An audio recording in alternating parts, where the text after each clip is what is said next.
supposed to do the same thing tonight.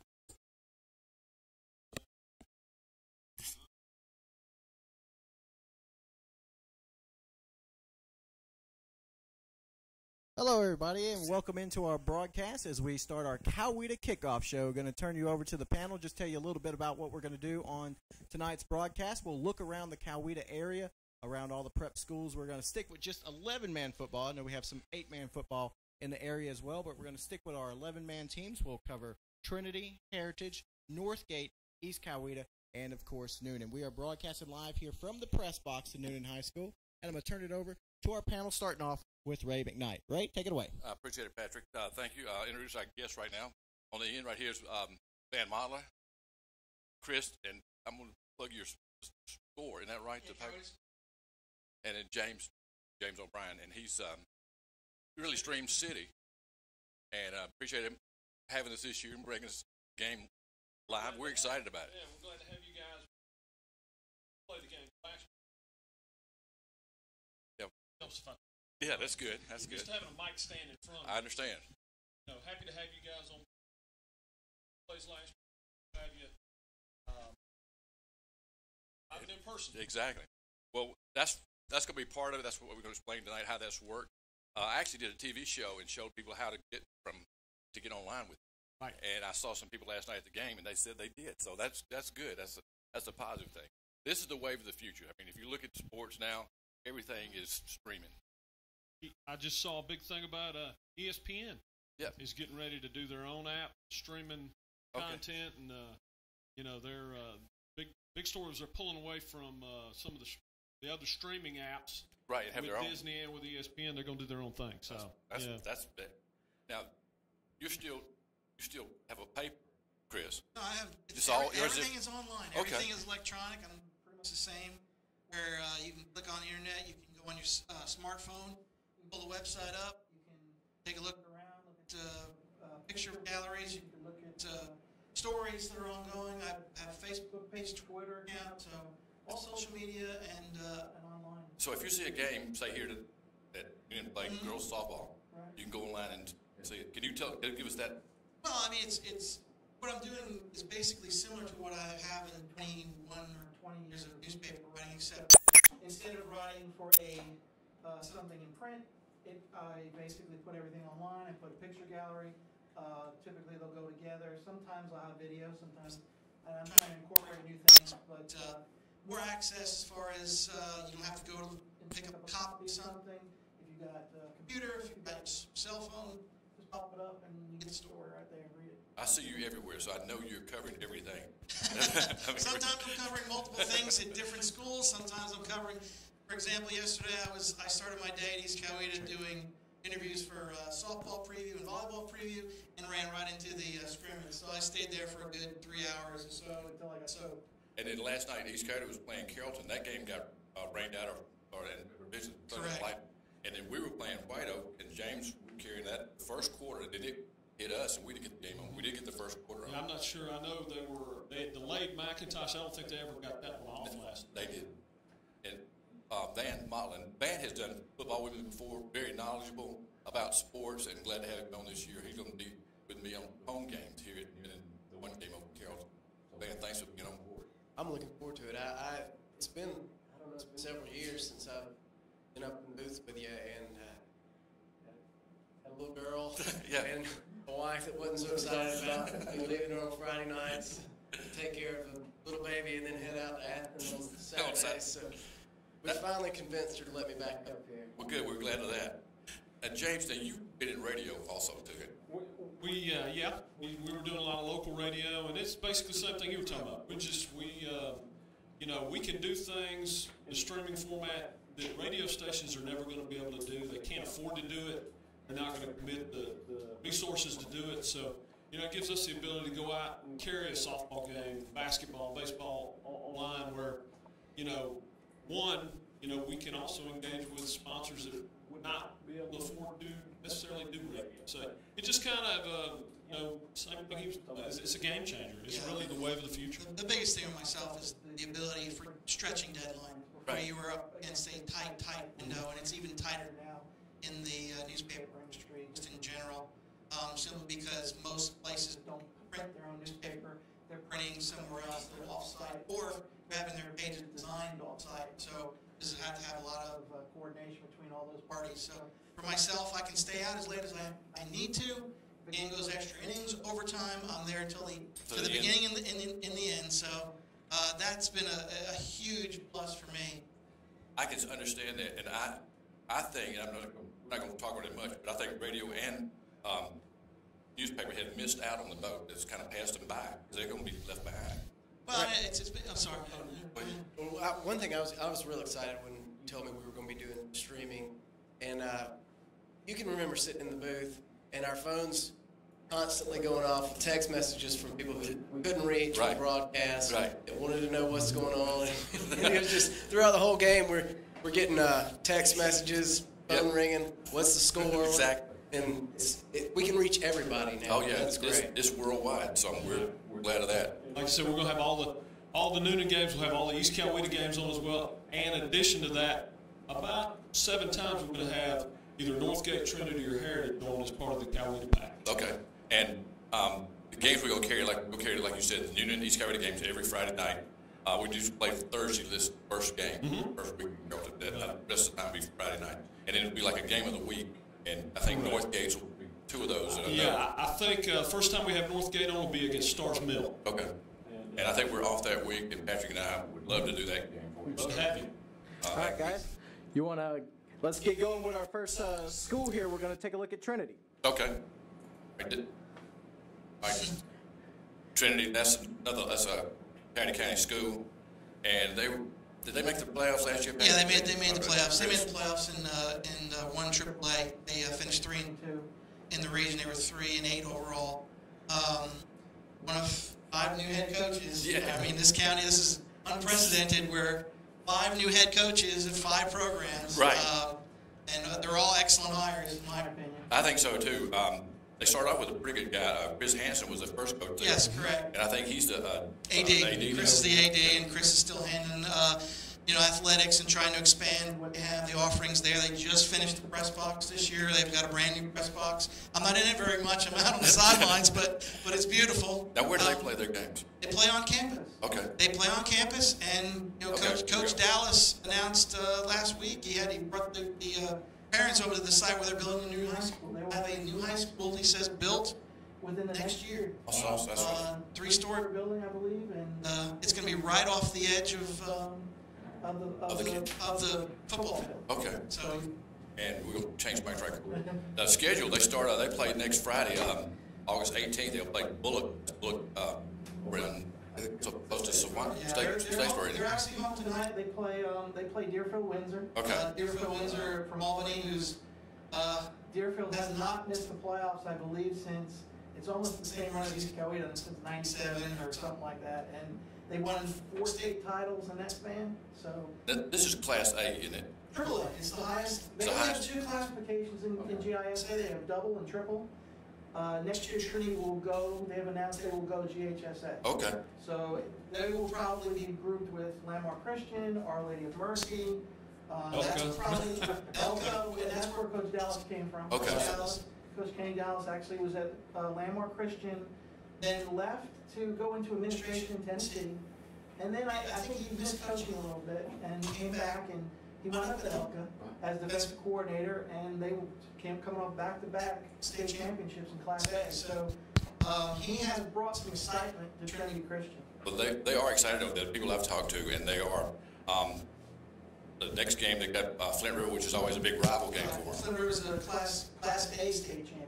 Okay. So they played right off the bat. They're playing a Deerfield Windsor program that's traditionally semifinal, quarterfinal, at least that far, and then they go play single A champ Flint River. The thing about Trinity this year is they have brought in kids that did not play last year from the high school, but they've had at least 10 transfers from other schools. That's amazing. Northgate, East Coweta, Landmark Christian. And a bunch come from McIntosh. They have at least 6, 7 from McIntosh, and these are all skill athletes. In fact, their starting lineup tonight will probably be 8 or 9 kids that were not there last year. So, Awesome. It has to be one of the top recruiting classes in the county. Exactly. No doubt about it. And Coach Dallas told me flat out, I did not step outside of my doors. It was a matter of those kids wanted to be there. Obviously, Coach Dallas comes with a reputation. At Landmark, he won 6 region titles, and I think he won 88 games.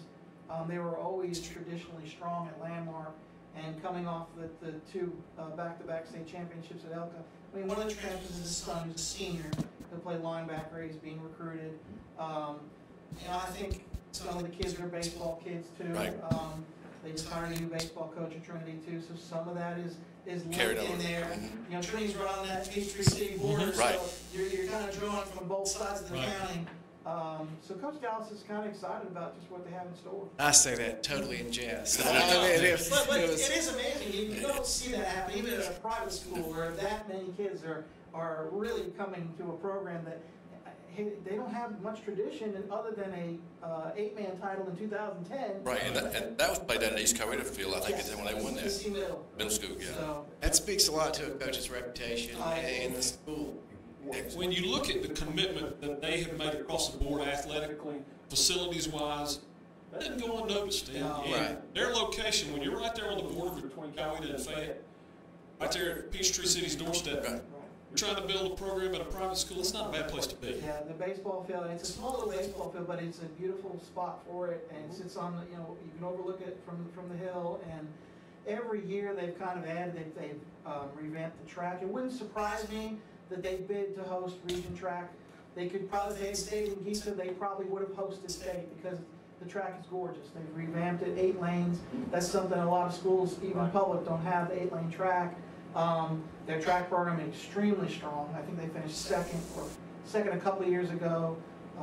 Programs are just, baseball went state finals. And same goes for Heritage. It was a very good year Right. for both of those private schools. Exactly. I expect both of them to be in the run for the playoffs this year. Yeah, I think so. And a strong commitment from both. And they both have new coaches. Yes. And like we all do.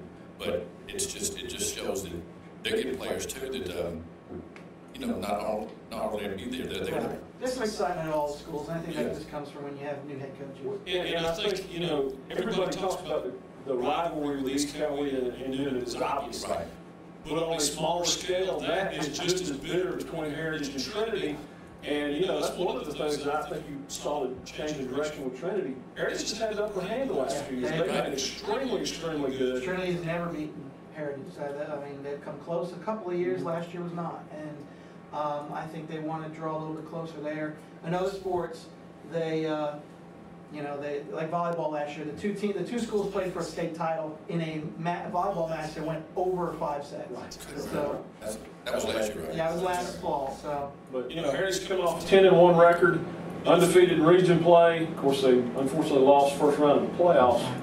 But, and that's kind of, that's one of the things and I've heard the rumors they may look at moving up as well. Do we have any confirmation on that? No, I think they're gonna, it's just a study right now. I think, with them, I think their other programs are ready to go. I think basketball last year played 4 or 5 GHSA schools, including Newton, which was big to take on in basketball. No kidding. The girls won state last year. The boys were state runner-up. So it wouldn't surprise me only because it makes sense for them, but I haven't heard anything official. And then when you look at the travel schedule, when you lose the Heritage out of there, and Flint River plays below them, there's no natural rival anywhere close. You're looking at a ton of travel. Bethlehem Christian in a region, it is east of Egypt up there. Yeah, It's a long way. Their region is Loganville, Bethlehem Christian, Holy Spirit in Atlanta. It's just nowhere near you. Mm-hmm. So, and it'll be hard to see what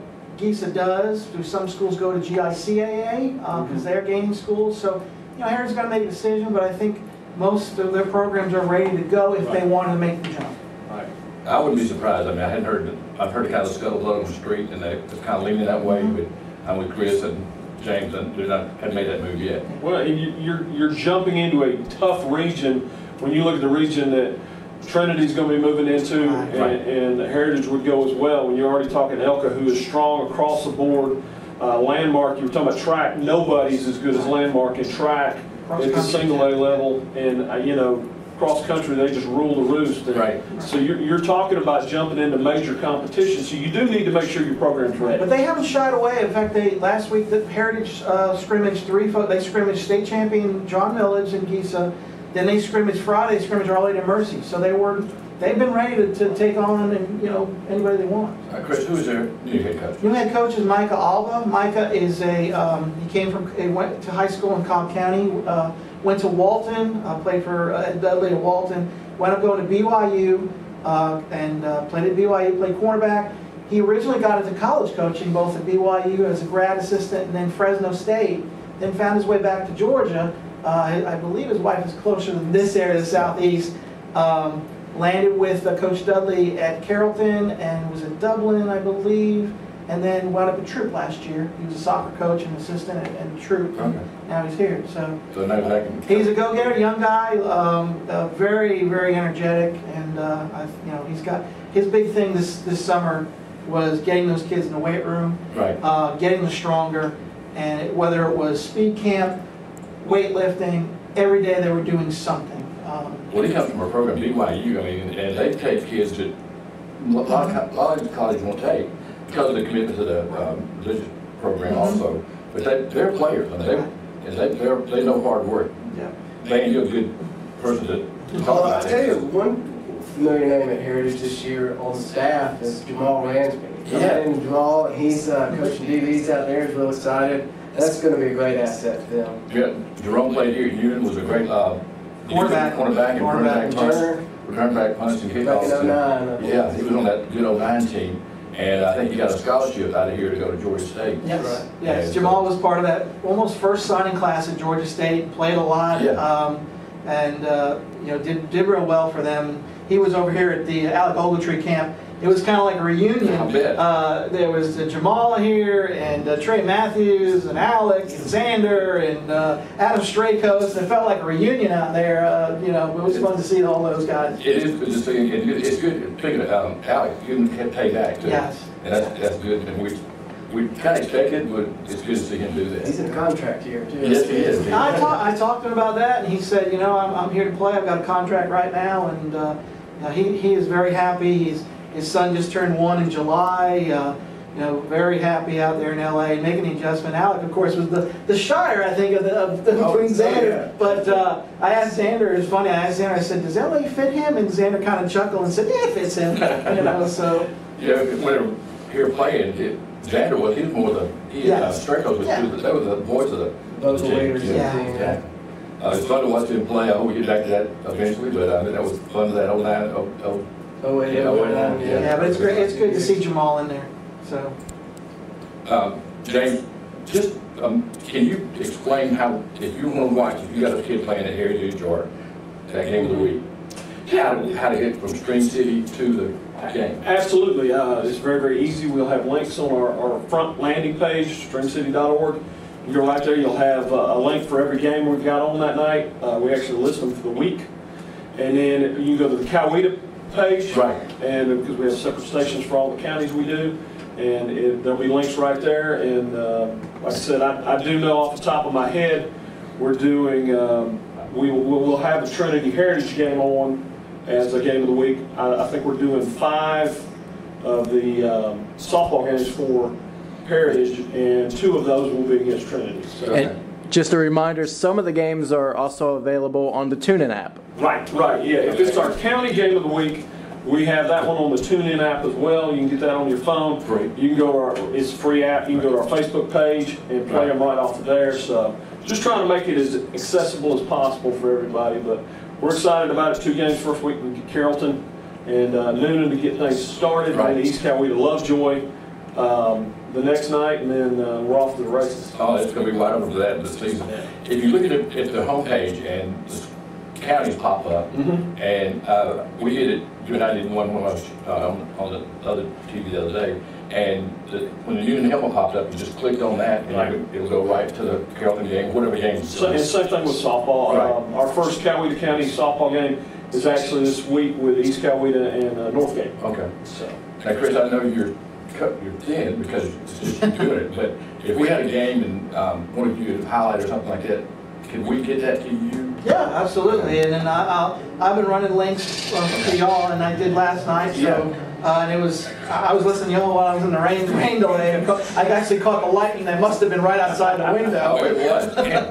They had a big, nice new scoreboard. It hit it and knocked it out just like that. Oh, man. Yeah, it did. It knocked out the computer that runs the scoreboard. Exactly. Luckily, it wasn't the scoreboard itself, but I'm glad it didn't get my laptops. Yeah, we were lucky. We were sitting there with 2 laptops, and Yeah. they said, you might want to cut them off. And about that time is when they hit that scoreboard. And it lit it up. I mean, it did. But it was extremely easy to access. It was I whipped it up on the cell phone, and I was listening to y'all while I was kind of waiting to see in holding pattern what was going on in East Coweta. We're going to take a break here. We got plenty more to talk about. If y'all will stay around, we appreciate that, and we'll take a break right here.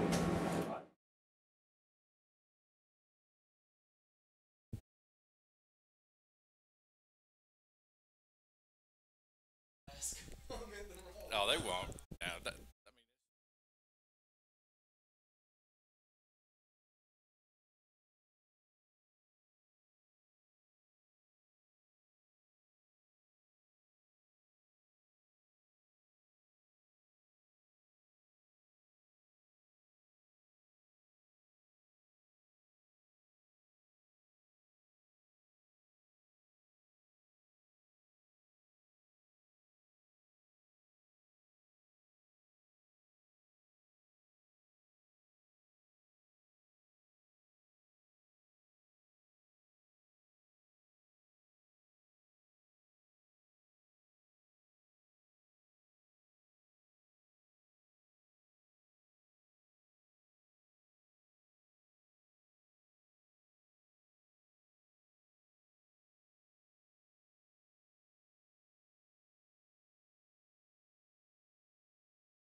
We were back with our roundtable, and I was just asking Chris off camera about how you get to a picture of maybe your child was batting or playing something, or you want that. Yeah, I have most of my galleries are on the page. You can click on the photo galleries there, and then I always have a link to where the entire gallery is and where you can purchase images. It's off of SmugMug, and the whole gallery is there, and you can go through all the pictures. You can buy pretty much any size you want, keychains, coffee mugs. I haven't had too many of those, but yeah, anything you want. Okay. And James, you said y'all would put that on the list. Yeah, we'll get it up on the Stream City site, and that way you just make it as easy as possible. That's what we're trying to do. We want people to get involved in this, understand it. Some of it's learning process. The young people, they know how to do it. I mean, if you've got a teenage kid or a middle school kid, they can get right to it. But we want the whole community, Yeah, it's funny. I've gone from learning page design to basically web design. So yeah, but it's very much similar. So go with the times. Yeah, and this, I keep saying it, but it is the way of the future, and it's been out, but we're embracing it this year. And Van, I talked to you last night and was telling me I was excited. I'm probably talking faster than I'm talking now, but I mean I was just so excited about getting the word out. Well, I can't tell you how many times I had, like I said, people in Mississippi, in Alabama, over in Athens, shooting messages, wanting to know where they could find it, and tell them about 3 or 4 miles from the stadium, if you can get here, you got it. Well, and Patrick, we streamed the home games last year, and we had people, at one time 500 people, tuning in, just, you don't know how long they're staying, but they're tuning in. Right. Well, in our coolest story from this past year, we did, Stars Mill was last game to go to the state championship in baseball. And they were playing Loganville, starting pitcher for Loganville, and Loganville ends up winning. We got a very nice message from the head of their booster club. The dad for the pitcher for Loganville had been shipped out to Germany 2 weeks prior, but was able to listen to the ball game. That's the kind of stuff that just you love. That is, that's you hit it. Have you got one? Well, before we get into Northgate here real quick, I just want to give everybody, a heads up on what we're going to do this year on the video side on Southland Sports TV. Of course, James has mentioned on the audio side, we'll have all the broadcasts, all 10 broadcasts, plus 2 bonus broadcasts in the 2 weeks that Newnan aren't playing on streamcity.org. Some of those games will be the game of the week, and those will be on TuneIn as well. But on the video side, much like today, we're going to go live on Facebook and on YouTube. This will be for our 5 home games at Drake, and this will also be for our 1 game, our neutral site game at Carrollton starting next week. We won't have a souped up version next week because we can't take all the students out on the road or whatever. So we'll kind of have a condensed video version, just a couple cameras next week, but we will have video next week. So they'll be able to watch the game on Southland Sports TV and listen to it. And if they can't make the video side, they can always listen to the audios and the replays on Stream City. These broadcasts will have multiple cameras, replays, graphics. They'll be very similar to watching a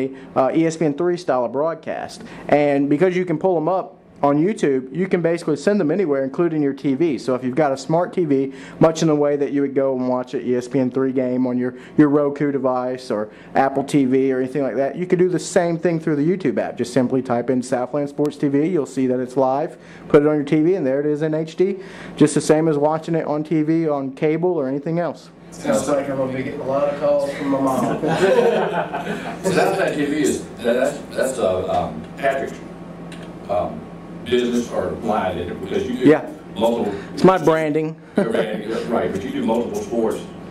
Baseball, football, basketball, whatever you cover. Yeah, we just did a championship game last week for the NABL, the North American Basketball League. Had a 5-camera shoot from over there. Went real well. We're rooting for the Atlanta team. It was locally. The Atlanta show had a real good season. They had only lost 1 game in the last 2 seasons. Came up a little bit short in a surprise. They were up like 20 points in the first half and blew the lead. Kind of Falcon-esque there. Yeah, sounds very much like an Atlanta team. How it happened. But we do championship games. We did the GACA All-Star game last year, both football and basketball.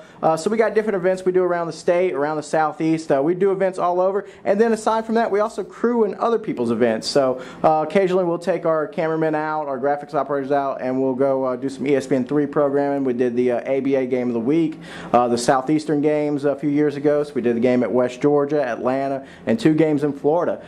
We've done a lot of arena football and indoor football over the last few years. So wherever we go, wherever we're needed, we even do youth events. We did the Turkey Bowl last year in Bremen, and we're looking to do some more youth events too. So if anybody would like for us to come out and film youth events, the way we normally do it is we come out with a small crew, we put them on DVD, or actually it's a digital download, and then we just send you the digital download. They're real cheap and easy to buy through a little PayPal account. We send it to you via email, and you have it in a few seconds typically. And you can keep it forever. You can send it on to how many ever people you want to. You can upload it to your own YouTube account or whatever you want to do.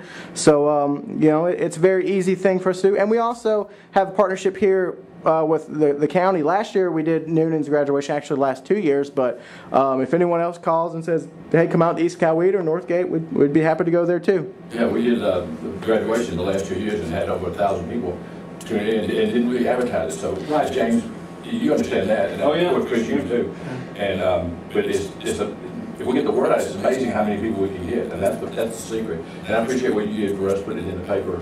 Online, on the site, but that's right, and everything linked and everything. It was really easy, and that, everything being electronic, and again, smartphones and laptops, it makes it so easy for everybody.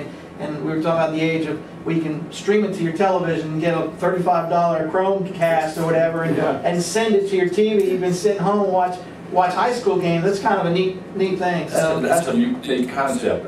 Usually, every now and then, I think Sports House did it a few years ago, and I don't even think they're doing them anymore because this has become the way to go. Yeah, well, and that's one of the reasons we went with the TuneIn app. is most of the smart TVs have that preloaded.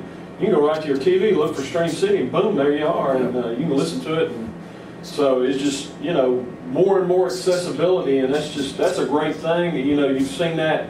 That's one of the things that's changed recruiting in college football is, you know, it's not the 80s where you had a couple games on every week. Everybody's on TV somewhere. Right. And man, we attest to that because we were at Georgia. We always wanted to Athens game. Always trying to find that game. You know, you might get people to game of the week and you didn't see, you know, another might not see Mississippi State play or South Carolina, something like that. So now everybody's on TV. Yeah, you can go to ESPN3 and watch whatever program is available on your. You know, it's amazing. So. Yeah, it truly is. It truly is. I think we're talking a little Northgate. Yeah, exactly. Football, of course. They got a new coach, and I always mess his first name up. His last name is Dalrymple. Kesley. Sorry, Kesley Dalrymple. And he was I think, offensive coordinator there. Yes, Kesley was offensive. He worked with Coach Walburn for 15 years. They previously worked at Chris before they got to Northgate, and you know they worked together doing the wing tee for at least 15 years. So. Yeah, and he's excited. He put in for it. I think he was one of those few interviews. I'm sure you've met him, James. He's really quite unassuming guy. You might have to prod him a little bit to get him after the interviews, but he's good. He's a good coach. Kesley's a lot like Tommy, and he told me, you know, the reason I put my name in there is because I did it for these kids. Right. And you know, it was one of those situations where I think when Coach Walburn decided to retire, I think the natural fit that everybody kind of pushed from the staff was Kesley because you know, he just seemed the natural fit to carry on, and it leaves them with some continuity too, which is a huge thing. You see this anytime a new coach comes in. Generally, you got that big learning curve that gets reduced greatly when you're bringing somebody in from inside. And when you look at their program, they've won 21 games in the past 2 years. Right. You know, will it stay that way? You know, football's a lot of ebbs and flows. They've had a lot of, you know, good classes come through, but still that program is you know, fine right where it is. Exactly, and what they do and what they offense and that defense suits them fine, and they can win with that. Well, and you're good. And the thing is, they're doing it. The region they played in last year and then this year is brutal. I mean, it's as strong as any region in 6A. You know, the folks from East Coweta and Newnan are very familiar with Langston Hughes. Right. You know, you've got Maves in there. Douglas County's a much improved program out there. And then, you know, Alexander, which 8 years ago was not much of anything. Now they are dominant. And so you're winning at a high level playing in 6A against as good as any region in 6A. Yeah, I mean, it was last year, I think it was week 8 or week 9, and you go out there and they still hadn't clinched because there were 6 teams fighting for 4 spots. Right. Well, when you've got Creekside finishing 6th, that's about everything you need to know. It was similar to that situation we've seen last night with Whitewater, where you know they ended up being 3rd, right, and they only lost 1 game in the region. 5-1 in the region, and it was everyone had the same record. The tiebreaker. I hate how it comes down to that, but you know it's got to come down to something on tiebreaker. But how about you lose 1 game in the region and end up having to travel on the road? And if you look at Northgate, they beat Douglas County because Douglas County missed a last-second field goal, and then they beat Hughes by a last-second field goal. That's 2 games that could have swung either way, and who knows? So the margin of error was very limited with those 6 teams. Yeah, I think that's true. Like you said, Chris, that's 2 years they've made the playoffs in a row. Yeah. And they were 6-4 the previous year. Right. So 3 straight winning seasons. Yeah, and they had been kind of mediocre before that. Well, they were 4-6, 5-5. I mean, you know, in Tommy's years when they were not going to the playoffs, and but the last 3 years they've had a lot of continuity, and what they have right now is that continuity. Yeah, they opened up next Thursday with veterans. Yeah. I may have typed in the wrong date there. Right. It's the 18th. Well, it's just that everybody's starting that Thursday, and you think everybody's starting Thursday. Right. So. And I think this is like the 4th year in a row they've opened with veterans. Yes. They're playing early. You know the staff over there, Coach Walburn was real good buddies, and they were doing scrimmages the previous 2, and then they decided they were going to open up against each other, and he said that was a good fit for them. One thing that's true about their region is they really don't have to travel that much. No. That's tough. I would say it's probably the tough 6A region. You're going to have a hard time finding a tougher one. It's a big region. You only have 2 non-region games.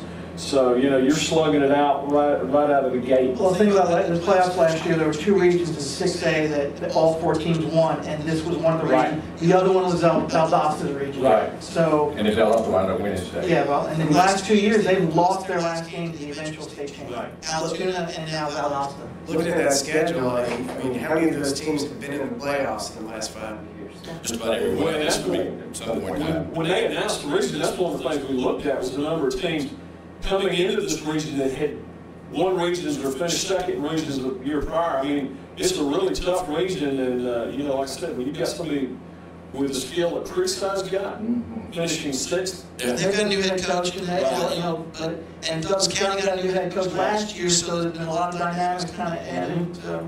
Yeah, I think you're going to be glad they got Douglas County at home. It's a conference. Yeah, it really is. Like I said, it's a tough region. It's a new head coach over there with Coach Darryl Whipple, but I think they'll fit that fine. And they'll play the first game is Douglas County. Yeah, Douglas County. Well, what immediately jumps out to me is the fact that of that top group, you get Douglas County, Langston, Houston, Mays all at home this year. You had to win those games on the road last year, and it does make a difference in high school. That's a good point. And Alexander being probably the biggest mountain you've got to climb on the road, Creekside won't be easy. About Northgate this year is they have Tom McLaren back as the quarterback. He'll be in his 3rd year as a starter. Very poised. The problem is that you've got to replace 2 1,000-yard runners in that wing tee, and every, I believe, 51 or 52 completions of people who are now graduating. Right. So you've got a brand new receiving core for Todd. Now, Kyle's the type of quarterback, he's going to help those receivers along, but there's a lot of dynamics. The good thing about Northgate's offense, they had nobody coming back on offensive line last year. Now they have just about everybody coming back. So your depth is really a quarterback and offensive line on offense. They lost their skill people, but Right. except for quarterback. Right. They're obviously last year old. Right. That's a good thing. I don't know what you prefer at this level. I mean, an offensive line that knows what they're doing can really help break in some skill guys. Well, I think a good quarterback needs a senior. And the offensive line, I think it's going to help them. And he can work skill people in. They're always Like going the to quarterback and choose. One of the guys that's taken over will be Trandis Torres Niles, who he actually played in the Stars Mill game because Con Evans could not play, and he rushed running over 140 yards and 2 touchdowns. So they have guys who can do it. It was just last year they had seniors. Right. This year they just have new guys that are going to step in. I remember they had that. Well, now we did that game over to Stars. Yeah. And he had a great day. He had a fantastic game. And who was the big fullback they had? It was a senior. He was like 6'2". Kyle Cater. Yeah, he was. Yeah, He was between Kyle Cater and Con Evans, you had, and then you had Turner Hughes. Now you're going to have his brother Tanner, who's going to play that wingback spot. Okay. So you're going to have a very similar dynamic in all 3 of those running back spots in the wing tee. It's just a matter of those guys haven't done it every week. Right. So they have the pieces. It's very similar to every team in the county. Is that a lot of new faces, they just need experience. And the one thing that Coach Dalrymple told me over and over, we're going to be patient. Right. We're going to be patient with these guys. So. And that first game, I think, is going to be September 1st. Would that be a game of the week, James? That is not. Okay. The first one we'll have them on will actually be the Stars Mill game. Okay. That's the game where That's the one disadvantage Northgate's got compared to the East Coweta Newnan. With the bigger region, there's not a lot of time for a learning curve. They've got to get up to speed pretty quickly. Where with East Coweta and Newnan, you're halfway through the season before you really play against. You're in October. You're October 5th, I believe, is when you start region for East Coweta and Newnan. You have a whole month for those 2 coaches to kind of figure out where these guys are going to fit. So. And they started right off, like you said, James, 8 games are region games. Right, exactly. You got Veterans and Stars Mill, both playoff teams last year, and then you come right into region schedule. And Douglas County, I think. They were on and out. They were out with Creekside, but that was 2 of the 6 teams that were fighting for playoff spots back to back. That Creekside game was the 55 to 30 something. It was incredible, back and forth. In fact, that was a game where Tanner Hughes returned the opening kickoff for a touchdown, and they just kept scoring back and forth. So it was an intense game. Well, this is off the subject right quick, but the regions are every high school every next year. So it's still the 2-year, right? Yeah, it's still 2 years. Somebody asked me that. I wasn't sure. Well, I talked about it before. pushing it to 4 years. But No, I don't think they're gonna, I just don't think they'll ever get a 4-year dynamic with going 7 classifications. I think it'd be almost impossible to do. I think When we're 7A, it kind of. there's no way to do it and be hard and fast with it. You could keep the core of the regions, but how different is that from what you're really doing right now? It's not like you've got massive turnover as it is. Probably last year's as much turnover as we've ever seen, simply because you're adding the classification. They changed some of the rules about moving teams up and down. The one thing I do like that they did was the fact that if they moved somebody up in classification, they dropped somebody down, because that was really a problem a couple years ago in 5A where you had 30 more teams than you did in 4A. The classification thing's always been an issue. If you remember, it was probably 6 or 8 years ago, they were dead set on having a 4-year process, and then a lot of the schools pushed back on that, and then here we are. It probably would have been a nightmare because we've had just such a boom in the last 3 or 4 years of schools coming in, and every time you set those regions, you're going to have to add in a school, or you're going to have to tell them they got to wait a year or two, before they can play football, because teams are ready to play football immediately now. Right. I think 10, 12, 15 years ago, you probably had like a year of practice or whatever. I think Whitewater did that, if I'm not mistaken. I think in 05, Whitewater did like a JV schedule, and then they came in and played. But like Creekside came in and not only do they play, but they usually play pretty well. Right. They pick from these different schools, and it's amazing how some of them just come in and compete in their first year. Langston Hughes is a perfect example. Exactly. They went through 2 years where they maybe went 0-10 or 1-9, but by the third or fourth year they were competing. They won the region. I mean, I think the fourth year they won the region and had a couple of years there. And then they dropped down a class, but I mean, still, I think that's the best way to do it is the 2-year program. We'll take another break here, guys. We'll be back with more talking football and with our roundtable. I hope you're on that board because I'm not.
Hello, and we're back here on the Kickoff Show. I want to thank some of our sponsors before we get going into our talk about East Coweta. I want to thank our sponsors for tonight, Farm and Masonry Supply of Newnan, Southside Wreckers, and Kemp's Dalton West Carpet. I want to give a shout out to Rachel over there. And now, a team you're a little bit familiar with, and your brothers as well, Ray, East Coweta. Yeah, East Coweta, we can talk about them now, and they've got a new head coach, and Chris and James and the band, you all know, I mean, how that took place. They had a large surge.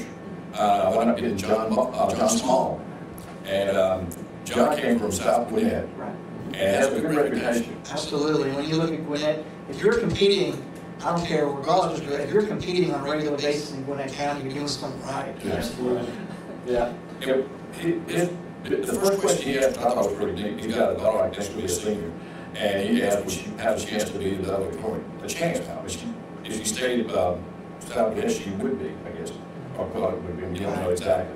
But they said yes, that's for sure. And I know for a high school football coach, that was a great question. Yeah.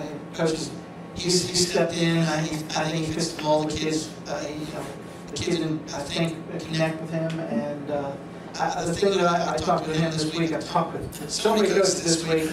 The thing with Coach was, he said, if you guys want to go 8-3 every year, which has been great, that's great. We'll just keep going 8-3. But if you guys really want to make the next step, we've got to start setting smaller goals and reaching those goals and then taking the next step. And reaching every hurdle and then taking the next hurdle. Right. So that when we get to game 11, we've already achieved a lot of our goals, and hitting game 12 is not that unattainable anymore.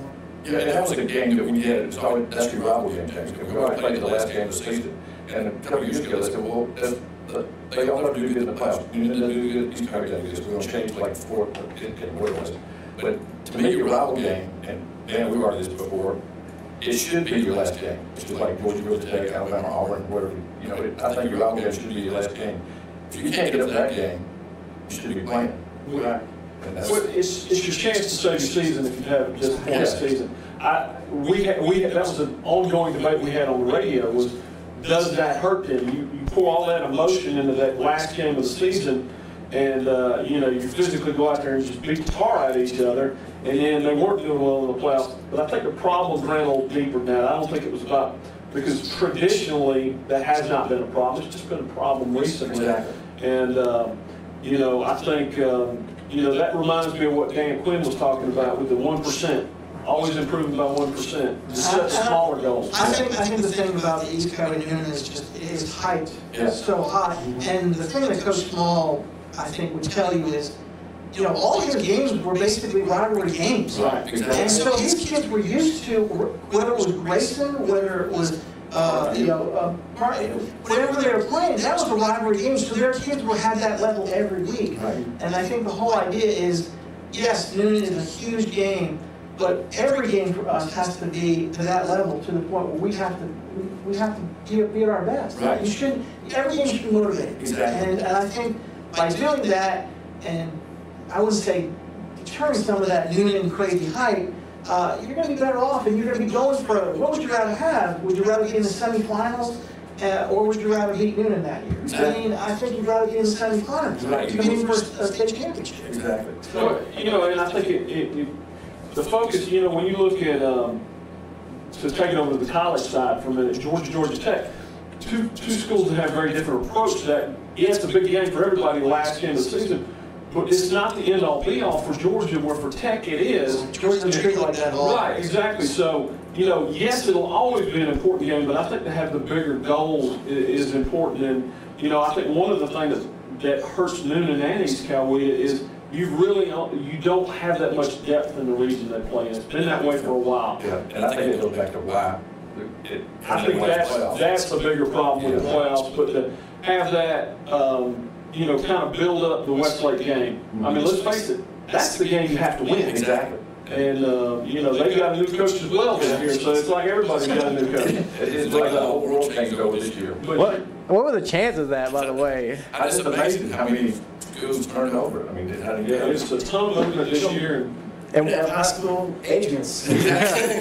One thing we probably talk about in our last segment is kind of free for all, but the assistant coaches, also go. You have a coach that either retires or moves down or steps down or whatever, and then it's a domino effect. So you get to see where these guys end up, because a lot of times they'll still end up in the county. And just a little tease for what's coming up in our last segment. We'll hit on that at the end of the show. But East Coweta, I think they've got a good nucleus of their team coming back. Yeah. And John's got a pretty good. The main spot when you look at East Coweta is that 11 starters on defense lost. And I think we were asked Coach Small this year, I think he's going to make sure that there's depth so that there are more kids, so that when that next year comes and those graduating seniors, there'll be a group there. I mean, there's definitely talent there, but you're now asking 11 new kids to start, and now they don't have a scrimmage because that scrimmage got rained out. Right. So now you're going into Lovejoy with 11 new starters. So it's not the place he wants to be. I think he's confident in some of those kids. Again, 2 years ago they returned only three starters, and they moved a lot of guys around. They moved some offensive linemen to defense, and Coach Easton did a fantastic job moving guys around, finding spots for them and succeeding. So they have to do the same thing again. And I think that at the end of the day, what cost them the playoff game was they just were not playing enough kids on defense. It was a tired element. They got up so fast. It was 35-7 going into halftime, and you thought this ball game's over. Right. Well, a little bit like another game I can think of where you just ran out of juice on defense, and the offense couldn't get it rolling, and you basically were playing 11 guys all night long. Right. And that's what happened. Like you said, they ran out of gas at the end of the playoff game. That's what they wanted. They had 11 outstanding guys. I mean, they've got guys now, 4 or 5 of them going to college. So the guys that were in there were talented guys. Just Jamal Gill was one that comes to mind. He started us. North Carolina. With J.K. Britt. So that's another connection we got, and we talk about that sometimes. A college connection, and that's a good thing. Right, but I mean, he's got a quarterback back, and they've got some other guys. Right. And look at this schedule. You got Lovejoy, who started off slow last year. Don't expect that again this year. But then you get Jacksonville, Atlanta, LaGrange. Those are very winnable games. A big test with North Cobb, Arabia Mountain, who I think people were overlooking last year. Coach Pardue had a lot to say about Arabia Mountain after that game, and he said you cannot count them out as far as talented team. Did they make the playoffs? It was a long time before they lost another ball game after that. Yeah, they had a fantastic season, probably the best one in their school history. We're going to figure out in timing in the region that you have some down years for Westlake, but nobody can really, for the Coweta teams, they can't really take advantage of it because Langston Hughes was doing so well. Right. And then finally, you get rid of the pesky Langston Hughes, and what do you know? Westlake is back, and they really are back. Well, they've always had athletes. They've always got athletes, and they've got several in the NFL. County comes to mind. Jones comes to mind. But then you think where Westlake was before Coach Love got there. Yeah. And I mean, they were 0-10. Yeah. And then boom, here they come, and you could see it coming, and it really kind of started with that long road trip all the way down to Kingsland, like Camden County, in a game everybody just knew they were going to get crushed, and they went down and played real well, and they really spun that into some momentum. And that's the first region game for EC is the Westlake game. Right. And and I'm sure Coach Paul talked about this, but he knows that's a big game. Yeah, and he knows that. I mean, they want to be prepared for October 5th. That's when you want to be playing your best because that game's going to mean more than any game before that game. Exactly. Well, and I like the way the region's set up where they all have the week off, where, really scheduling's not going to play a big role in who wins the region. I like the way they do that. A lot of regions can't do that, but with being a smaller region, take that break. Everybody has the same week, and I think it's a great thing for the region. And we've done that for a while, having that week off, and that's really helped the teams. Right, when it was 2-5A, I think it was, there was that week off too. Right. So. And I like that because if you any injuries would hang it up, you can get ready for the region. Yeah, I like how we've played in week 0 and then had the 2 bye weeks. I almost wish that across the board that they would play a week earlier and then give them 2 bye weeks. I think it just sets up better. I'll be all for that, but the thing about it is make it a week later. Make it 0 to the 24th or something like that, to the 17th, because it seems like earlier and earlier these teams are starting. It's good start early. The other thing that Coach Dalrymple pointed out is they get one less day in pads this year. They got 8 last year. Now they get 7 days in pads this year before their first game. You think about it, 7 days in pads before you have to play a game. Yeah. That's not a whole lot. That is not. So, They've changed the rules so much to try to protect them, but in the end, does it really hurt them because they've limited them so much, you know? Well, I think the biggest thing they can do to protect the athletes would be, like you said, slide everything back. You know, I know they like getting it started before college football gets going. I understand that, but now we're 2 weeks before college football. And it's just not necessary. It's so hot around. teams are doing that to get the extra bye weeks. Now they have 2 bye weeks. So, I mean, the yes, they're starting early with the next 2 bye weeks. It probably just averages out. I think just pull it 1 more week later. And it used to be the Corky Kelly used to be the last week of August, and now you've got it 2 weeks earlier than it ever was 20 years ago. So it used to end around Christmas time, you know, or mid-December. So now you're July before we know it. So you know, between the heat and between just the cramped, the fact that school starts and you're automatically just trying to get going so fast, I just think we'd be better off to just make everything. I think it goes for all sports in general. I do too. And, you know, I really am concerned when you look at them playing outdoors this year, day games on August 19th. I mean, you know, talking about the heat being a potential issue, you just really, to me that's concerning. And, you know, we give a lot of lip service to what's best for the athletes. That doesn't strike me as being necessarily best. And even if it's not easy, it's just the preparation. There's just not enough time. And when you have the GHSA rules that say if you're in pads one day, you can't be in pads the next day, and you can only be in pads so many days, you know, again, you don't have a lot of time to prepare and do that physical work to prepare for, you know, that first game when you're into the light. Well, and lack of contact, I think sometimes leads to some injuries in games that might not happen if they had a little bit more contact, you know, before you start playing for real. So you know they're lifting, and you know they're running, and that's not a problem. And one of the things is every region is different. One benefit that both Newnan and EC have in this current region is that they don't play too many region games. That's the good news when it comes to the front end of the season. But think back just a couple years, we played 9 region games. Carrollton for Newnan was the only non-region. I forget who East Coweta's was, but they only have 1 non-region game. That's tough. I mean, you got to get right into it. To think that these guys are going from starting school, you know, in 1 week, and then 2 weeks later, that's their first region game. That's a lot to do. That's a lot to do in that, you know, just a couple of weeks. So, you know, looking at the schedule now, the good part that we have now is 4 out of 6 teams out of this region is going to make it. And last year, we thought, well, surely, you know, both Coweta teams were going to make it, and as it turned out, that was not the case. I don't think anybody had Pebblebrook.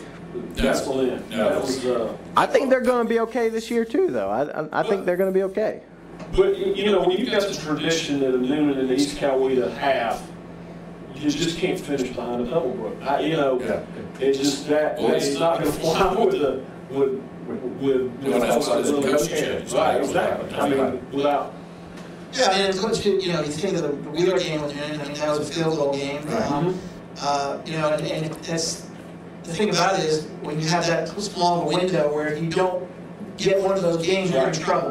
Well, and I think that was really kind of what sidetracked Newnan last year was they had some close losses to some good teams in non-region play. I don't think anybody realized how good Carrollton was. They'd been down. They were back last year.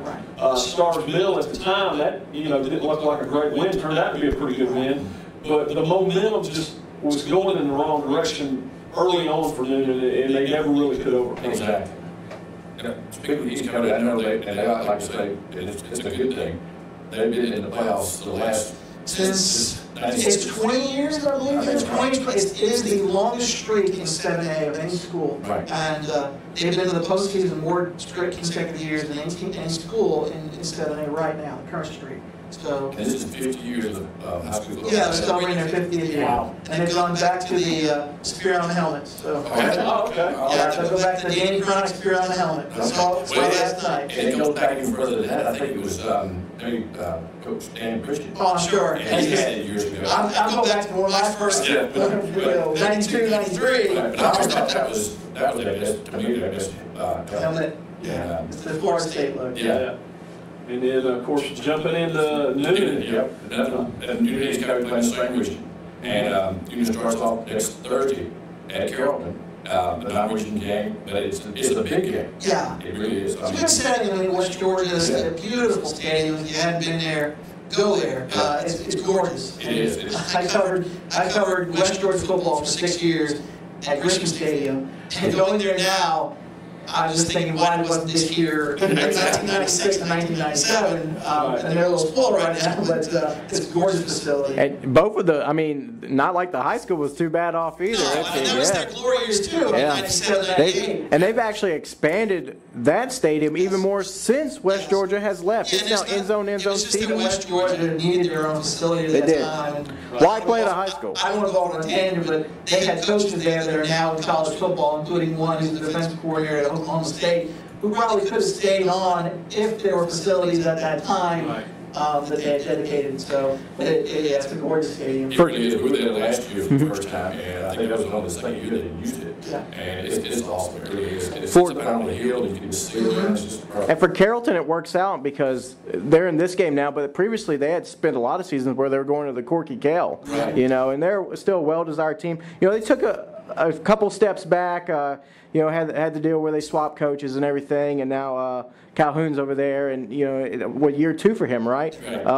And they looked good last year. They started off a little bit slow last couple years, but they came on strong last year. That turned out to be as good a region as there was in that classification as well. You had 3 teams go very, very deep.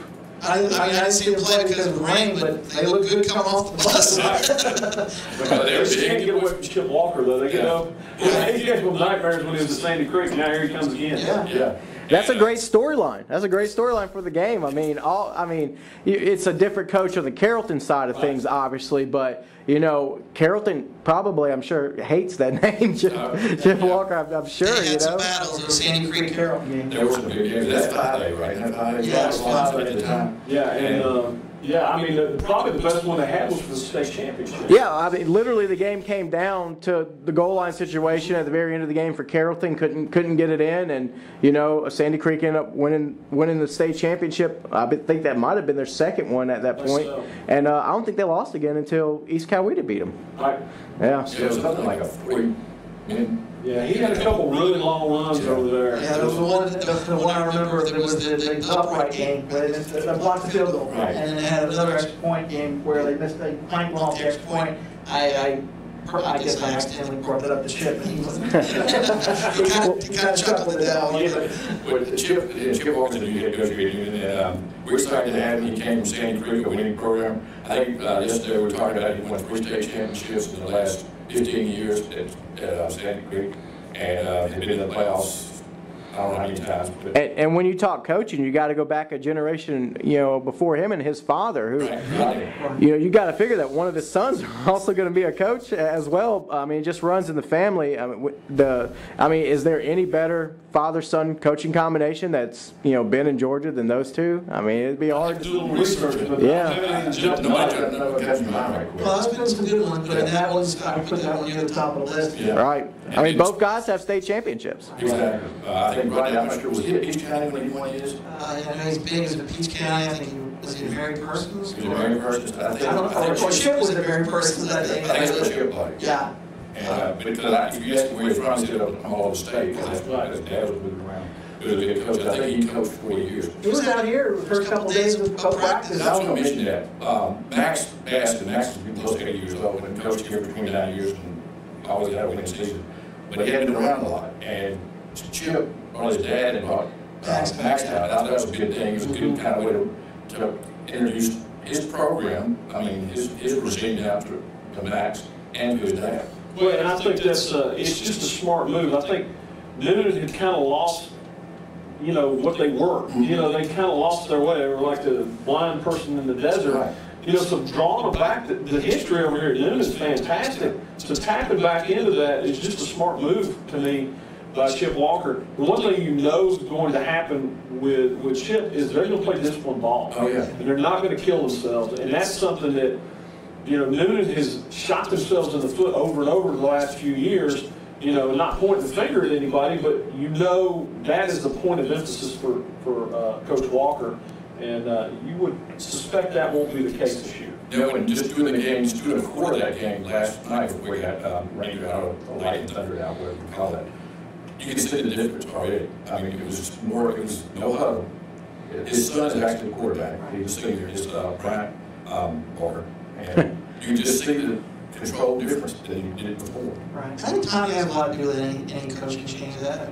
It's good timing because Bryant being a senior and being able to bring him on board too.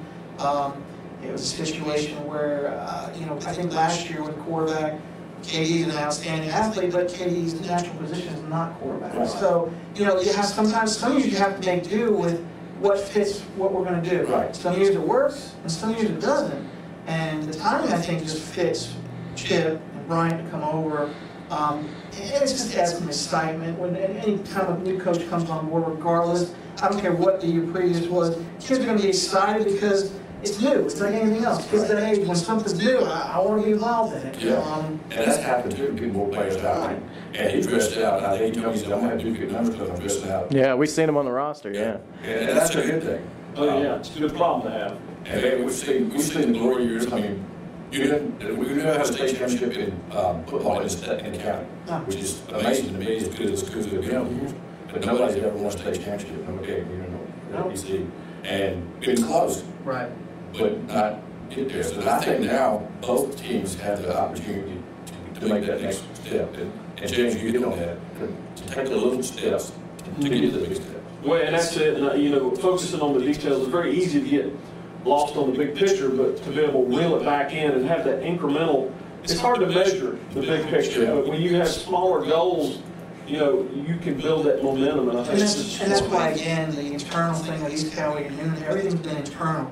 And you have to look external to the state and say, where are we competing with the state, not with each other? Right. It's great to beat each other up in game 10, right. But if we're not getting anywhere once we get outside the county and we're playing in the playoffs, we're not helping anybody. So the goal is now to make game 11 into 12 into 13 and start making some deep runs. And I think one of the things you're going to see with both these coaches is an improvement in the non-region schedules.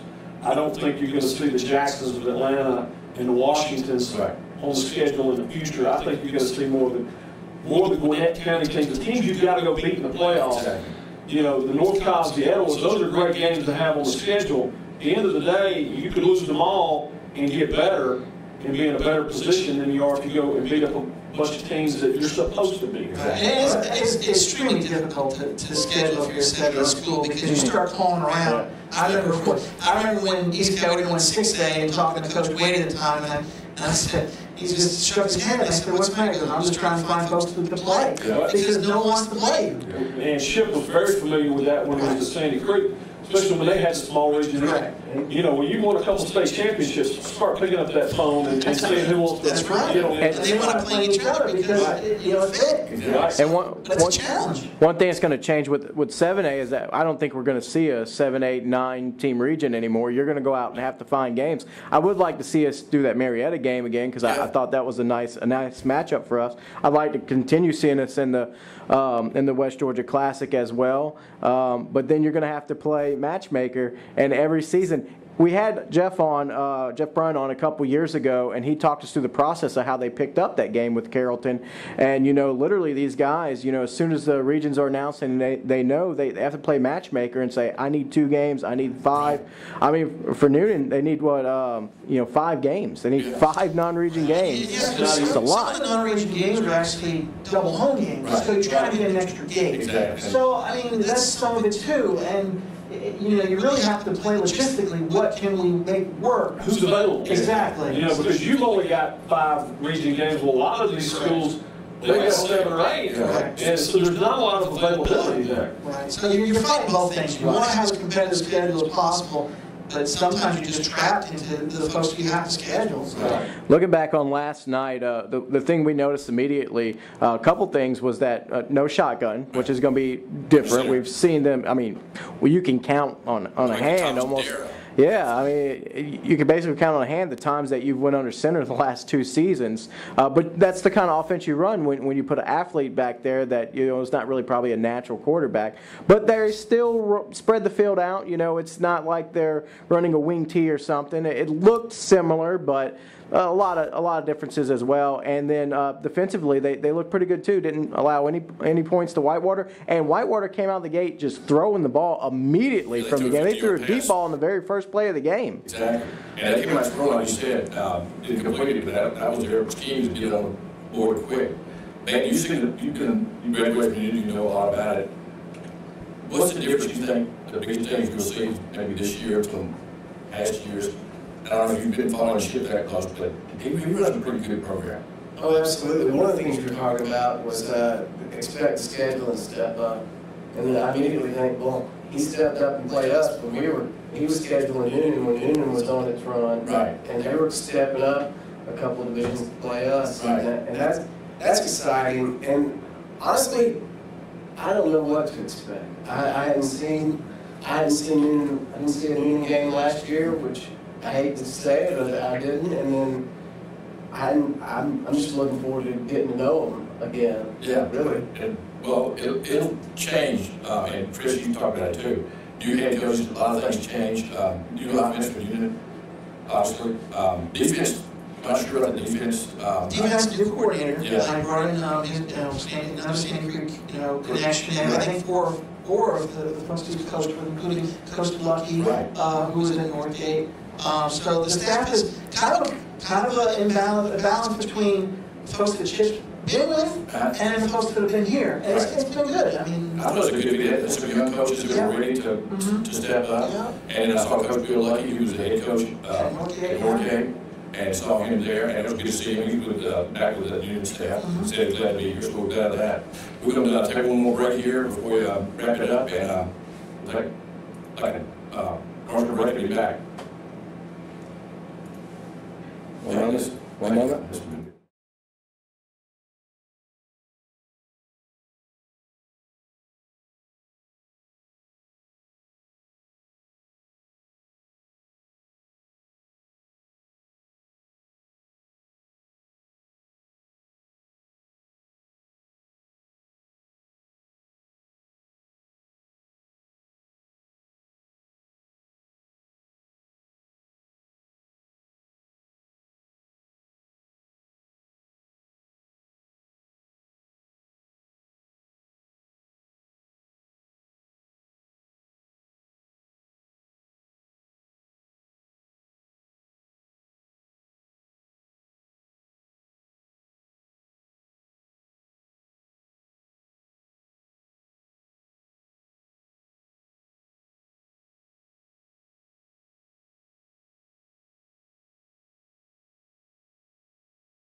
And we're back here on the Coweta County Kickoff Show. Patrick Glory here with you. And gentlemen, as we get to our little last roundtable, just kind of an open free form about whatever you want to talk about. We can go outside the prep level as well too if we want to. But another season about to be in the books here. Not in the books, but starting it out. And I'm excited. We're going to cover a lot of teams between the three of us, between Southland Sports TV, between StreamCity.org, and between Coweta Score. I want to remind you, Chris, who just had to leave, he's actually going to cover a game. Perfect place to go for pregame and postgame coverage. Exactly, and we'll be on until 11 o'clock that night, so we can dial and get scores. I think you have a call-in show also. Well, you can call in scores or text in scores for the post-game show. We don't do a lot of, we have some coaches that do some calling, but we do a pregame, starts at 6 o'clock, have our game of the week on. We're actually covering 6 counties this year, and of course covering Coweta real heavily with East Coweta and Newnan on every week. But we also have Clayton, South Fulton, Douglas, Fayette, and Henry counties as well. And Van, are you ready to make your TV debut on Southland Sports TV next week? I thought I was going down. I'm ready. I've got an exercise program, got a diet. Now we got sunshine in our eyes, but the sun come glaring through here. It's glad to see it. Yeah, exactly. It was funny when we got out to Whitewater yesterday. It was a pretty blue sky, and then that just went south real quick. Yeah, man has been home before. He has, and the first time he's been on my TV was spring. Yep. And we're glad about that. And James, if you don't somehow you miss seeing the live show, that's one of the things we're able to do with the stream that they can't do on a radio station. We replay all of our games. We replay them twice. We replay them Monday afternoons if we only have one game on. They're Monday afternoons at 12:30, and then again at 6 o'clock in the evening. Right. If we have 2 games, then we'll do them on Sunday. Okay. So you look for them on Sunday. And Jim, just for anyone who's not familiar with Stream City, tell us kind of the basis behind it. Yeah, basically, coming from a radio background, streamcity.org, and we just wanted to bring that local radio back. It's kind of gotten lost in a lot of things going corporate, and it gives us the ability to do some things that we couldn't do when we were doing radio. And we've got a softball game on, at least one every week, starting this week, and then we'll jump into a couple basketball games a week and wrap the year up with baseball. So it allows us to cover more sports. And like I said, we're excited about it. Last year was our first year, and went real well. And we're just, like I said, it really fills that void. It's a shame that local radio is no longer local. If you wanted to listen to national radio or national media or just songs all the time, they're not going to go to streamcity.org. The flip side is local radio is now everywhere. Yeah, so, because it's on the internet. Right. Exactly. Well, we will be working in the future. We're going to be working with the local churches, nonprofits, and that sort of thing. Our goal is to build a 24/7 station for Coweta County and Fayette and all the others that we're doing. There will be local content. We've got some. We'll have some college shows on that have a wider appeal, but still with it's still the local interest. Exactly. I think we got to show Hunker Down. Hunker Down with it all. And I'm going ahead with that. Or get involved with some of that. I'm looking forward to that. Yeah, that'll be on Wednesday afternoons. We're doing a local drive show on all the stations on Monday afternoons, and we'll be expanding that as time goes on. But right now we do 4 to 6. Talking college football every week. And in the end, you don't have to preempt yourself for, a talk show host or conflicting things. You only preempt yourself if you want to, So you got complete control of what you do. And Ray, on the Southland Sports TV side, we're moving to an all-web platform this year. Obviously people would rather watch the games than listen. Right. So that works well for us, but we still give them the ability to listen through Stream City. So if they, are in the car, they can either listen to it via their phone on the Stream City site or through the Newnan app if it's the Coweta County Game of the Week, which last night was, and so next week. Right. And then there'll be a couple others as well. We'll go out and cover the Coweta County Game of the Week for Newnan's off weeks. And, on the streaming side of things, on the video side, it'll be neat because they'll see the replays, they'll see the graphics, they'll see the amount of work that me and the students will put into this. And by the way, if you're watching this and you have someone that's interested in joining the crew, they can just get in touch with me, Patrick at SouthlandSportsTV.com. We're still looking for 2 or 3 more current students, former students, anyone that's interested in production can come on board and we'll train them. Exactly, and they can go through some of these students were coming from CEC, and that's a good source for them. And if you want to get into production, it's a good place to start. That's one of the things we did last year, and we did it as a pilot with Stars Middle High School. They produce a show for us every month where the students get to go out and do interviews with the coaches. They put it all together, send it over to us, and much like what you guys are doing with Southland TV, being able to give these students an opportunity to get out there and try it out and learn on the job instead of just in a classroom. And you kind of learn, you kind of can see if you want to do that before you get your degree or a part of your degree. It's kind of a way of kind of feel you way before you start your life into a career. Let's face it, there's some talent. I mean, the kids know how to do all kinds of stuff now. Yeah. Oh yeah. It's technology. It's amazing what they have in the classroom now. I mean, they're basically taught the type of equipment that we'll use to produce this thing throughout the year. They're taught that at the 7th, 8th grade level now, and they're hands-on with it. They know how to do it. At one of my jobs, where I TD for some ESPN programming, I've been working with a girl who's a senior in high school. Actually, she was a junior in high school, and she already knows everything. She already knows how to direct a show and everything. It's very impressive. And the high school, particular high school she goes to is a trade school. Basically, she goes there and learns a lot of production stuff. But it was really impressive how much she do, and they learn it at an extremely early age. And I'm hoping this year we get a good group of personnel that really will showcase the production equipment and bring some very good coverage for those 5 games here at Drake Stadium, and we'll have a very shortened crew for our Carrollton game, but you'll still see some good action there as well. Exactly, and what that'll lead to kind of players getting more involved with new coaches and new changes. That's the same thing we want to do with the students. With the CEC program and other programs. You've got 2 studios, one in Bay County, one in Coweta, right here in the county. You've got a lot of production work here. It's just been bought out. Or just bought out. Yep. The Walking Dead, and you've got Pinewood Studios, which I think the biggest movie they do so far is Ant-Man. But I mean, that's where I think they're doing all the Avenger movies. Yeah, exactly. So, it's somebody they tried to nickname it Yollywood, and it's not far from the truth. We're seeing more and more of that. A lot of the high schools now have got broadcasting classes. Exactly. I was over at spoke with a class over at Fayette County High School, and they got a great setup. Yeah. There's the radio stations I've been in around here. So it's like I said, it's the way of the future, and technology has always changed things, but now we're kind of in that information age where there's just a lot more out there, and sometimes you got to weed through the good stuff. Exactly. Well, I'm excited to be part of really the ground floor of what we're doing, and it's going to be fun. I'm looking forward to the season working with James. Patrick and I were talking last night. This is the 11th year. He's been my longest co-star. All the years I've done it, so that's amazing. Since 2006. Yeah, Been calling the game since 07. And I've known Vance since he got here. I mean, just a good friend.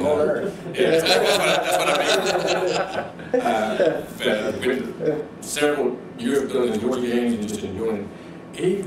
I remember his brother, Jay, was a quarterback here in, I think, 03, 04. And Jay couldn't even read yet, and Van read him to Prescott from Georgia. And they knew all the players before we got. I didn't even know they were talking about half the time. They already knew all the players. Jay could pick out anybody on the 1986 team in the varsity. Yeah. He didn't have any uniform or anything like that, and he was born in '84. So there you go. But yeah, I'm exaggerating a little bit. That's the truth. Yeah. We live and breathe it, and I'm glad to be back. We're glad to have you back. It's going to be a fun year for all of us. Just have to remind Van to look at the screen every once in a while, because have to see what's going on there. That'll be fun, and you'll get used to it. I don't have to get used to that. You're going to have to get used to that. Cameras are going to be on the field, am I right? They're going to be on the field, but we'll have graphics and replays, and you'll be able to talk to that. And a lot of times they'll be coming from 2 angles of replay and highlight packages and the whole 9 yards. So. You'll like it. I mean, it's a whole new ballgame, but it is fun. And like I said, Patrick, he did it last year. And I've learned a lot since last year, guys. I think this year we were okay last year. I mean, we started out. I was kind of new to the game. The students were new to the game, but with a year under my belt, probably have produced well over 100 games since then. So it's going to be interesting to see how we do it this year. And I think it'll just be fast-paced, and I think people will be impressed, and I think our sponsors that have gotten on board with us as well. This is new to them. Streaming live radio and live games and stuff is still a relatively new thing, and I'm glad we're able to bring it to Newnan. Yeah, and James, we kind of got together. I don't know how you all got together, but it's kind of just formed a good relationship already. Yeah. And like I said, the sponsors are out there, and it's radio. I think, and I said it when I was first talking, they didn't get into it like they should have. I mean, they didn't have a local person doing it. And I think what happened is got away from it. Now you're local, and people can see that. And I think they like that. Yeah, and the thing is, we're covering, Coweta County's always been blessed with multiple radio stations. The coverage here has been really good. Fayette County's had some. It's been better some years than others. But, I look at a place like Henry County that has 12 high schools playing GHSA football, and nobody was covered. Nobody was covered. So. Similar out there in Douglas County as well. Douglas County and South Fulton's another situation. You got some really good teams up there that just really get ignored because, let's face it, we're south of I-20, so the Atlanta media is never going to pay attention. There's that area there between, Atlanta stations and your local stations, and unfortunately, as you head up 85 or over, Douglasville in that area, you're in that in-between area where there's not really that many local radio stations, and you're considered to be in the Atlanta market. So you guys can step right in and fill that gap immediately. Yeah, it's been a good situation for us. We, when in a previous life when I was working for another company, we covered this whole area and got to know a lot of coaches, and it's been a fun transition. We're looking forward to it, and glad to have you guys on board with us. And I'd love to be able to serve every county the way we're going to be able to serve Coweta County this year. And over time we will be able to, but Coweta is just kind of a good launching. It's a good place to start. Well, as we wrap it up here in the next few minutes, I'll just come up with a topic that I would like to talk about. I'll start it off. One rule change that we've seen recently. The GHSA is now allowing teams to play a spring game against other teams. Traditionally you would just play your spring game against yourself and maybe on a Thursday or Friday night. But you play other teams now, or you can at least. Well, we love it. They used to call it jamboree. Yeah, well, we used to do that back in the olden days. Back when we played. We did that. I mean, even in junior high school, I remember we went up and played a spring game, and so it's kind of dialing things back to the past. And I think it's a great rule change. It's something that has even been kicked around by the NCAA. And as you see a lot of these smaller schools no longer able to schedule the big boys, I think that may come around at the college level. Well, the college level is the ones not doing it because the pros do it. I mean, they do like besides the exhibition game, they have somebody come in, they invite somebody like Chicago to come in, or not an exhibition game, but just practice, please. And Van can talk to this, but one of the biggest things that they have now in the spring is 7-on-7, and you play and go to these competitions, and that's huge now. I wouldn't be surprised if we see like this elite level of 7-on-7 that's actually televised somewhere, because it's really became a huge thing. Yeah, I don't know if you saw, we had, at Newnan this time, we had Bill Zachary, former player here, and Coweta. That was excellent to watch, 7-on-7. I don't know if you've seen that yet. But it is fun to watch the skill base, quarterback, and wide receivers. I've seen some 7-on-7, I see that. But we've done that the last 3 or 4 years, and I like it. And I think that's we can televise that. I mean, Van, was that really a big thing back when you played 7-on-7? Did y'all go around and travel and like play in tournaments and stuff? I can't pretend that I played. My brother played quarterback at Newnan. I played soccer and didn't ever play. When I walked up to Coach Kelly, I was 135 pounds, and he looked at me and said, "We've already got a kicker." Do you remember Jay playing 7-on-7 at all? He did. He did some 7-on-7. It wasn't years. No, it's not big, yeah. I like getting bigger, but I don't know if this is blasphemy. I'm a little worried about it going around AAU basketball. More influence than the high schools, and it kind of concerns me in that regard. But there's nothing that's going to step in the place of putting on pads with the big uglies. No, that's true. It is something to watch. It's fun to watch. It really is. One thing I want to talk about, and Jim, I'm just going to go to you. No, go ahead. But the Falcons, I mean, we saw them play last night. They were in the Super Bowl last year. I think they got a shot to be a good. I don't know, Super Bowl, it takes a lot of things to get to there. It does. You have to have some breaks going your way. To me, talent-wise, they're as talented as anybody in the NFL. I like the coach. I mean, I do like his approach. We've done there's questions about our drafting. That is all panned out. Yeah. Given a little bit of time. What's scary if you're another NFL team is how young this team is. Yeah. I was thinking youngest team last year, I think. Right, and to start 4 rookies in Super Bowl defense. Now, the reality is everybody, we can talk about, I mean, to me, you just got to know when to run the football. Exactly. And you come home with a Super Bowl trophy. Yeah. Everybody wants to talk about the defense gave up so many points, but the reality is you didn't do the smart things you had to do. That gentleman's no longer there, and I think that's a good thing. Yeah. But I look for great things out of the Falcons. The starters barely played last night, but when they were in there, they looked awful good. They did. They played Miami. I think it's like the 3rd year in a row they've played Miami in the preseason game. Miami's a better team, no doubt about that. And I said last night, I told Patrick, I said, I like Jay Cutler. He said, you're the first person I ever heard like. I said, he's a diabetic. I mean, he has to go the extra mile to play that game.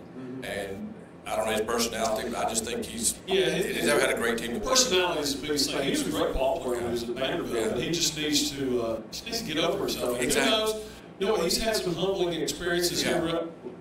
He may go to Miami and have a good season. I didn't think Fox liked Jacob right now. No, he must call their games. Yeah, but they'll find somebody. They got Tony Romo doing a game, so they'll find somebody. There's always somebody out there. I remember years ago, and James, you probably can identify with this, not to do that old, but you would know. I went to a clinic, and it was Larry Munson. Okay. And we were sitting in a room like this with about 20 guys, and he taught what he did. And he just told us, it was kind of a class. It was about an 8-hour day. He was down in one of the colleges in South Georgia. And he said, this was almost 30 years ago. He said, every game will be on TV at one point in time. And it's almost got to that point. It's very close, and that came out of the lawsuit in the early 80s for Georgia and Oklahoma. Exactly. And they took, because at that point, you look back when the year Georgia won the national title, I think they were on TV 3 times. Exactly, they were. And that's counting the game. Right. The championship game. It was South Carolina, that's because George Rogers was with them. The Florida game was traditionally there, and then Tech was regional, and then the national championship game. Right. So, you kind of take it for granted now. Yeah. But it was it played a huge role in recruiting. That's one of the reasons, Notre Dame was able to recruit nationally. They're on TV all the time. Exactly. They had it on network. Right. So. My wife has expressed how excited she is that football is on TV every day, all day, available for me. It drives her crazy, but I do love it. Well, I do too, and I've since we've gotten together, I keep Stream City on my laptop all the time. And I heard a guy that I work with at the radio, Brad Myers, and he does a great job with the Georgia radio. I used to be Brad's board op for that show. Yeah, and he really does a good job, and I'm glad he gets some neat guests. He does, so. And I've always liked Brad. We did radio football games a couple of years together, and but I really like that part of it too. But it's on all the time. I listen to day before yesterday. I think it was on, and he does a good job. He brings in some good guests. I got a question. Okay. Do all 5 county teams make the playoffs this year? That's a good question. The way we talk, I think people would say, yeah, but I don't know. I don't know about Heritage. You know what? I think it's almost a fait accompli that you're going to make it in Giza. There's just such a small region. Yeah. I think, I think they probably do. Actually, I think the one that might have the toughest time making the playoffs might be Northgate. Just simply because of the region that they play in. That is, hands down, when you look at the county, that is the toughest region that anybody has to navigate. And you had some really good football teams that did not make the playoffs last year. And you make it out of that region, you earned it. I agree. I think you're right. I think Northgate would be the I still think they make it. I do too. But I think they got to work harder or work because the region is makes them work harder. I mean, you got the team that might have the toughest time making the playoffs. It's also the most likely to go deep if they get there. Yeah, exactly. That says how tough the region is. But that's an exciting time for county football. Oh, yeah. All 5 teams at this point, it's very conceivable that they make it looks like they'll all be in the GHSA next year. It looks like. Yeah, it looks like it. I mean, from what we're hearing, for sure, it looks like Trinity for sure. And we're waiting to hear on. And I think Heritage would. I just think it's a natural move for them. Well, like I said, we were talking about earlier, I think when you look at the landscape of what their travel schedule is going to look like, there's nobody close to play. Yeah, right. And, and you look, they have both started scheduling a lot of teams that are already in GHSA and the other sports. I know, I think Heritage has a home and home with Our Lady of Mercy this year. Okay. So, just kind of seeing them ramp up. I'm pretty sure Trinity beat a GHSA team in their scrimmage game. Wouldn't surprise me. Well, like you said, I think Lady of Mercy, that's in Tyrone, isn't it? Technically, I think it's actually in College Park. It's right up there across the street from where Mr. Holyfield used to live. Exactly. Yes, that's right. Exactly. That's exactly 316, 314, I think. We've drove several games and passed up. Yeah, exactly. I think it's 314 coming out of the fake hand. Yeah. But my question would be, one of my things, they keep talking about the NFL, popularity slipping. Right. I think the biggest mistake the NFL has made in recent years, and I think the NCAA is doing the same thing, what has always made football so popular is it's an event. Yeah. There's too many, it's on too often. Thursday night games for pro football is a disaster. Friday night games for college football is a disaster. You've got stick to Sunday and Monday, but they're losing kind of what makes it special. Exactly. I think you're exactly right. I think the Thursday night game has hurt them as much as anything. As far as attendance. Yeah. Thursday night college game has a pretty good play. Yeah. Well, to me, that's almost like their Monday night. Exactly. Yeah, exactly. So I think you can actually come up with a compromise, much in the way that Thursday night games are played, or Saturday games are played after college ends. I mean, why not? If you're gonna, I would go away from Thursday night games except for Thanksgiving, maybe opening night game. Right. Special occasions, but have one every week. They did that at first because they didn't carry it until after Thanksgiving. Just make it a special event. Yeah. When it's affecting the standings. Yeah, exactly. Because you've got teams playing off short weeks, and it's not. This isn't baseball or basketball where the body recovers that quickly. You look like a hypocrite when you play on Sunday and then you play again on Thursday. Right. And then we're going to talk about worried about the health of the players. I think it's been a huge mistake. It's probably not going anywhere. I have an even bigger problem with colleges playing on Friday night. Or Wednesdays. Yeah. Well, Friday night. Conference plays on Wednesdays. And Coach Herring, former coach here, he didn't like that. And to me, that's heresy. That's taken away from you. Football night. Yeah. And now, out of necessity, there's some stadium sharing at the high school level where they have to play Thursday, Friday, Saturday night, Saturday. That's a different situation. But to just start scheduling games now, again, what we're going to do next week is a one-off. Porky Cal's a one-off. It's a celebration. You can play it on a Sunday morning, Exactly. And Porky Cal, let's tell them right quick. I don't know if we mentioned that. It's going to be in Macon this year. Well, it starts in Macon on Thursday. Yeah. It's a 3-day. It's Friday. Now, I was at Georgia State Stadium this morning, and man, it's crazy to see a Turner Field transferred into a football stadium. Done a fantastic job with it, though. Yeah, it's everything's not quite tightened up yet, but they got some nuts and bolts to tighten. But the field, everything, they were actually putting up the goalpost today when I was there, going ahead and putting up the high school ones since. They did a drone shot of that thing, and it looks awesome. I mean, it looks like it's always been a football stadium. It does. That's the cool thing about it. I think their plans eventually is to remove the right field bleachers that they aren't using, and it would really look like a football stadium then. They've actually added lighting. Turner Field's never had lighting in center field. The old center field is now the roadside of the stands, and they've actually added lighting there. So it's going to be even more well lit than it was as Turner Field. I think the big winner for them is Georgia State. That was finally something in the city of Atlanta working out the way it should have. Exactly.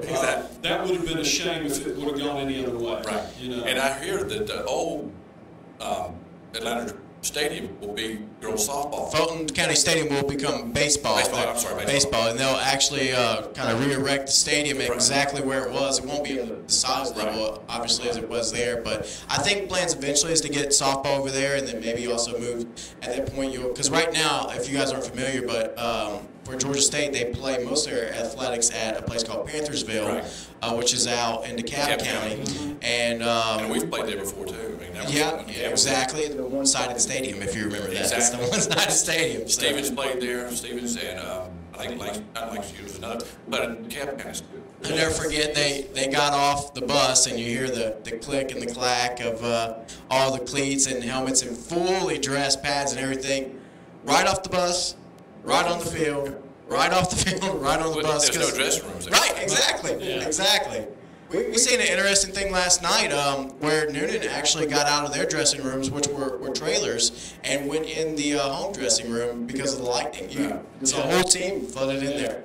Never see that. Because of the weather. I mean, that was. Now, how nice is the stadium over there with the turf fields over in Fayette County? Those are fantastic. It is nice. They had that nice new scoreboard. I mean, we should be that way too. I think Newnan, Coweta, East Coweta, one game. I think the turf is the way to go. It hadn't always been the best, but I think now they've improved it enough. I think as lacrosse has come around, that is so hard on the fields right now. They spend so much money trying to keep these fields playable. With Fayette County, I think the last straw was when Sandy Creek field was so wet they couldn't hold graduation on it. It hadn't rained in like 2 weeks. I think you would ask your football player, and they'd be okay with turf. You'd ask your lacrosse player, they'd be okay with turf. And Van, I'll default to you here, but soccer's a little bit different because the ball bounces a lot different on turf than it does natural grass. And for the most part, I think everyone prefers natural grass for soccer. Yeah, Van, he can test that because he played on it. I think that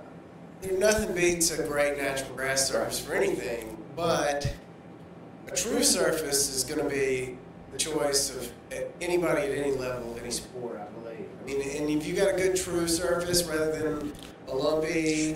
Exactly. When I played soccer here, we had a wet spot on the far end of the field that was about a 6 foot, 30-yard strip, and if you got in that spot, the ball died, your feet, and that's the challenge. That left side. It's a challenge for most high schools that still have natural grass fields because most of them are not. They were built in such a time that there wasn't the drainage of a school that would be built today on natural grass, and it takes a lot of money to do that kind of drainage. Well, and the thing is, the technologies. This isn't like back in the day when they built the Astrodome, where they basically put some. Indoor outdoor carpet with some concrete. The technology's come so far, the chances of concussion on the artificial turf is less. They actually stay cooler than a real grass field. Yeah, they don't get as hot. Right. That was one of the things that used to be when we walk out on those early sprint turf fields. Like, oh my gosh! Right. It's 20 degrees hotter, I think, on the turf field. That's interesting. Cincinnati, the Reds, they said that in the summer you would have to switch out your cleats halfway through the game because it would actually melt. Yeah, I think they used to have they maybe still do have a temperature gauge right there. They should tell them how. There's no more. I think there's no more outdoor turf stadiums. I know Tampa Bay still has one indoors, and I think that's Toronto. But they keep the roof. Toronto may have moved to regular grass, but they can open and close their roof, so that's no big deal. At the pro level, it doesn't make any sense to have the turf really, unless you're a dome. Yeah, even then, sometimes they can roll in the grass like they do. But, for the high school level, and it is a big expense up front, but it doesn't, over time, it does pay for itself. And now that so much concentration on safety, I think you're going to see more and more. Fulton County schools have moved to it. Now, Henry is another one. So even Hurt County, they have a turf. It's the way of the future. Yeah, they do. And this is their second turf. They lasted about 10 years, and they returned. Guys, I've enjoyed it. It's been fun. Time flies when you're having fun. We kick it off next Thursday night over in Carrollton. Looking forward to James being with your guys. What's you guys' schedule next week, James? We have, of course, you guys on Thursday night. We'll have Lovejoy, East Coweta on the Coweta station on Friday night. We actually have Sandy Creek and Creekside will be both our Fulton and our Fayette County games. Douglas County does not start next week. There are no games in Douglas County next week. So we will actually have a Mount Zion and Jonesboro will be our game on the Clayton County channel. And then over in Henry County, we've got Eagles Landing traveling to Elka. All right. For us, we'll have the audio side, Stream City, and also the TuneIn app for the Newnan Carrollton game. And on the video side, we'll be on Southland Sports TV. And don't forget previews, pregame, and postgame articles available on CowetaScore.com. And I think starts at 6 o'clock Thursday night. Yes, start at 6 o'clock. Well, are y'all going to start at 6 on Thursday, or what time? The game starts at 7, not 7:30, and we'll probably go on at 6:45. All right. On Friday night, it's going to be 6 o'clock. Now, we also do have East Coweta and Northgate will be our first softball game for Coweta County on Wednesday night. I believe it's a 5:30 first pitch. Okay, and that's next Wednesday or Thursday? Next Wednesday. Next Wednesday. So tune in for that. With that, we'll wrap it up. Thanks, guys, for being here. James O'Brien, Van Mottler, Patrick Glory, Ray McKnight. Thanks for being here. We enjoyed it. Hope you tune in always and listen to us and see us. All right, that's going to wrap it up. Thanks for watching the Coweta County Kickoff Show right here on Southland Sports TV. Goodbye.